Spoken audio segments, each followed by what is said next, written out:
ఈరోజు మార్నింగ్ అయితే 5:30 కల్లా సైట్కి అయితే వచ్చేసాము.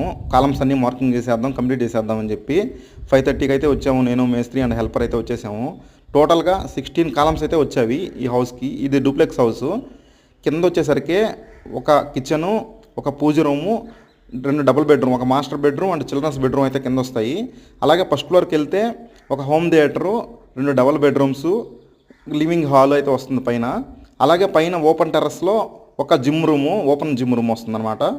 టోటల్గా ఈ డూప్లెక్స్ హౌస్ ప్లాన్ అయితే ఇది ఈ విధంగా చేస్తున్నాము. టోటల్గా 16 కాలమ్స్ అయితే మార్కింగ్ చేసాము ఎక్కడెక్కడ వస్తాయి అనేది. ఈ హౌస్కి సంబంధించి ప్రతి ఒక్క అప్డేట్ అయితే నేను మీకు ఇన్స్టాగ్రామ్ అండ్ యూట్యూబ్ ద్వారా మీకు అప్డేట్ ఇస్తాను. మనం హౌస్ కట్టుకునే ముందు కొన్ని జాగ్రత్తలు అయితే తీసుకోవాలి. మీరు చేసే కొన్ని మిస్టేక్స్ని, చేయకూడని కొన్ని మిస్టేక్స్ని అన్ని ఈ వీడియోస్ ద్వారా మీకు అయితే అప్లోడ్ చేస్తుంటాను. Okay friends, thank you.